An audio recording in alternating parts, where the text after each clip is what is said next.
जय जगन्नाथ फ्रेंड्स मु विश्वजित आपन स्वागत करछि career IQ Odisha YouTube channel रे।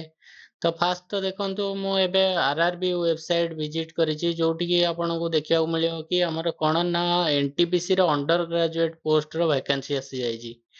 तो वैकेंसी आपन माने देखिबे कि जो वैकेंसी आसीछि पूरा जोटा कहंत कि हमर ओटो मुहरे जीरा सेही टाइप रो वैकेंसी आसीछि काहेकि ना पिल्ला माने हमर कोन ना पाखा पाखी 5 रु 6 वर्ष वेट करिसंती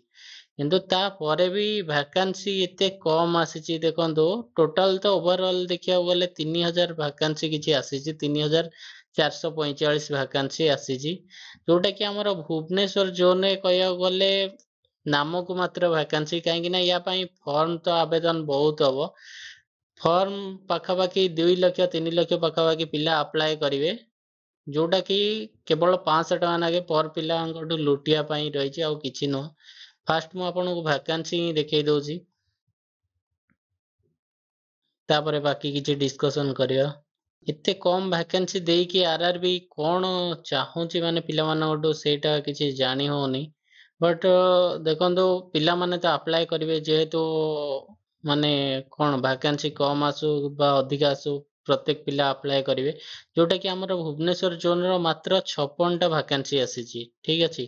तो ये 56 टा वैकेंसी पई अप्लाई मिनिमम 2 लाख पिला तो अप्लाई करिवे या पई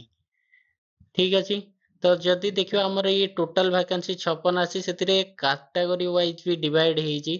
जोटा कि बहुत चिंताजनक काहेकि ना यूआर पई पोस्ट आसीची 22 टा एससी पई 9 टा ଆଉ एसटी ପାଇଁ 7 ଟା ओबीसी ପାଇଁ 13 ଟା ଏଇ ଟାଇପ ର ପୋଷ୍ଟ ମିଶେଇକି ଟୋଟାଲ 56 ଟା ଭ୍ୟାକେନ୍ସି ଆସିଛି। ବାସ୍ ଆଉ ଆପଣ यार एग्जाम प्रोसेस देखि परिबे दीटा स्टेज रे एग्जाम हबो फास्ट फेज रे आपनको 100 मार्क रो एग्जाम जोथरे कि मैथ और रीजनिंग 30 रहइबो ଆଉ जीके केते रहइबो हमरो जीके 40 टा क्वेश्चन रहइबो ठीक अछि। नेक्स्ट जदि देखियो हमरो सीबी 2 रे बास केते ना जेमति 35 टा क्वेश्चन हमरो रहे सेही टाइप रो रहिछि बाकी आउ किछि एक्स्ट्रा एथिरे नाही जीके रो 50 टा क्वेश्चन एटा देखंदो एटी सीबीटी 2 ପାଇଁ कोन रहिछि ना 50 टा general awareness math 35 reasoning 35 question आसीओ ଆଉ देखिया गले हमर स्टेज 1 ପାଇଁ आपनको जीके रो रहिछि 40 टा क्वेश्चन